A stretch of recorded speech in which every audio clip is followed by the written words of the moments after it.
My trip to Costa Rica was enlightening, priceless, and gave me a unique perspective on what it's like to be a fellow Costa Rican. Lend me your ears for a couple of minutes. I stayed with the host family for the duration of my trip.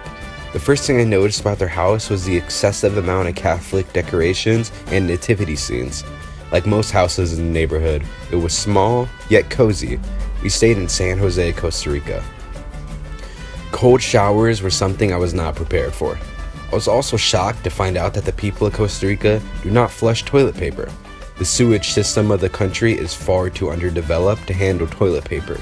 This was my host family, Maria and Carlos. Maria spoke absolutely no English, but Carlos possessed a fairly decent English lexicon. Maria's cooking was to die for. She usually made light breakfast and heavy dinners. Breakfast typically consisted of pineapple jelly on toast, a slice of fruit, and coffee. Dinners ranged from chicken to fish. Juice and rice were served at every meal.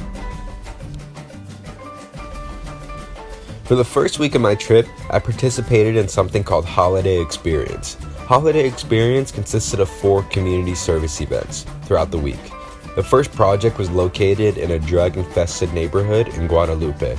We went to a child care center and painted their outdoor equipment. This wall was originally a filthy red. We illustrated a world and added all of the kids' fingerprints to the finished product. As you can already guess, it was messy. We then added positive words like amor, familia, compromiso, and other words that provoked a friendly environment. This project was an extremely humbling experience.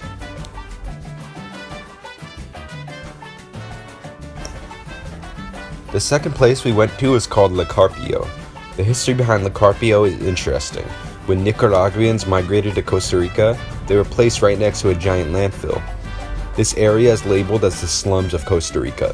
40,000 Nicaraguans are crammed into this small town. Poverty, famine, and illness flood this area. We did arts and crafts, face painting, grilled hot dogs, and brought 2 piñatas for the La Carpio kids. It puzzled me how close the town was to the landfill. It was less than 10 feet away from the park we were at. It is an environmental public health hazard that should be addressed immediately. The third place we went to was an orphanage. Due to minor privacy reasons, we were unable to take pictures or videos to document our time there. While we tried to play an array of games, the thing that most of the kids wanted to do was play football. The language barrier between the kids and us was non-existent during the game. When that ball was in play, we all had a good time. The fourth place we went to was a senior citizen center. Like the kids only wanted to play football, the elderly citizens only wanted to play bingo.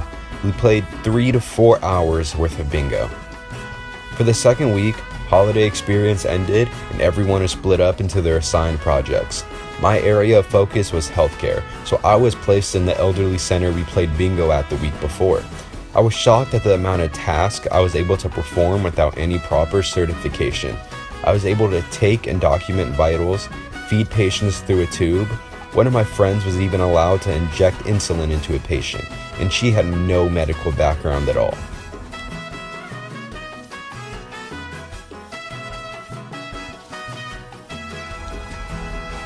The elderly facility I worked at is said to be one of the best in the country. Rumor has it, the president of Costa Rica's parents stay at the facility. Even though it is labeled as one of the best, it still does not match up to the worst hospitals in the United States. For starters, all of their documentation is written down. I believe there was only one computer in the whole facility. Each patient had a manila folder that contained all of his or her information. A lot of the papers in the manila folders were college-ruled line paper with pencil writing. On top of that, HIPAA is non-existent. The medicine for every single patient is in these cubbies on the wall. This medicine is out in the open. It is not locked up or does not require any password to get to. Once again, without any certification, I was allowed to separate drugs, determine the dosage, and administer it to a patient. This would be the work of a pharmacy technician in the United States. Working at this facility gave me the most unique global perspective.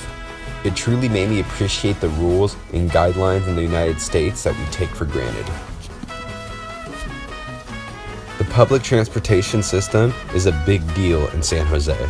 Buses occupied most of the streets and could take you just about anywhere in the city you wanted to go. Unfortunately, the roads were damaged. Potholes and bumps filled each street, causing bumpy rides. We utilized the bus as our primary means of transportation. Another thing about Costa Rica I admire is the free education.